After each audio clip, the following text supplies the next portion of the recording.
A wine rack business is under fire tonight. Customers spending thousands and claiming their orders never came. So we went looking for answers, and it seems Wine Stash may have made a dash. It's either a scam or it's a bloke that's so dopey he doesn't know how to run a business. I think it's disgraceful. It's actually a really poor show. I mean, you should just front up, just tell everybody what he's doing. You know, so, or at least close his website down, for God's sake.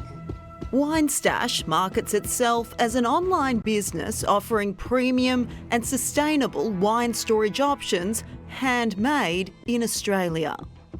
It's the brainchild of Matthew Childs, a young CEO who in 2017 publicised the business's success, predicting a turnover of $3 million that year alone. But according to angry customers, Wine Stash and Matthew Childs aren't all they seem.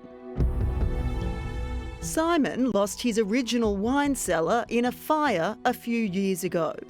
As an avid collector of wine, Simon was keen to rebuild his happy place, and when he came across Wine Stash, he was impressed. How would you describe Wine Stash's website and catalogue? This looks magnificent.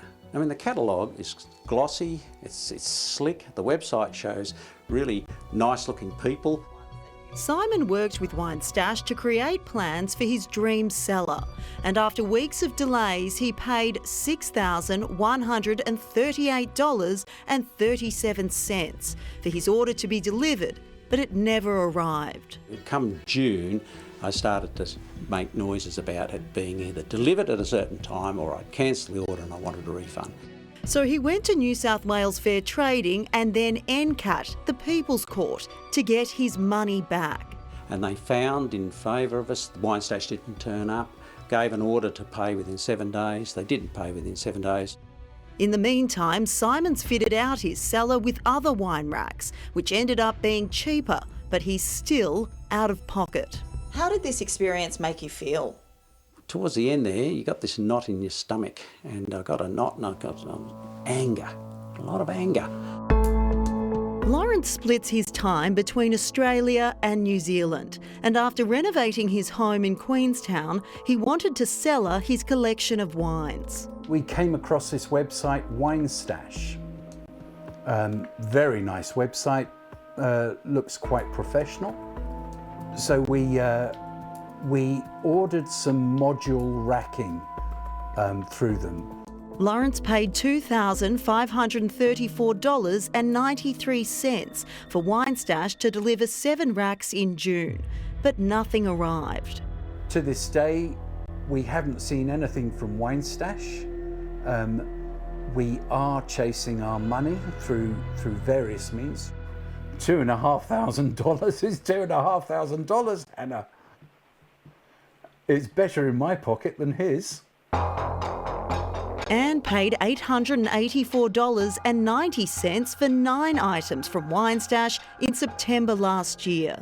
We wanted them by about the 25th of November because we were holding a party, the 21st for our son. But her order never came, so like the others, Anne went with another company and remains out of pocket. There are legitimate companies out there that will deliver your product that you order, but Wine Stash isn't one of them.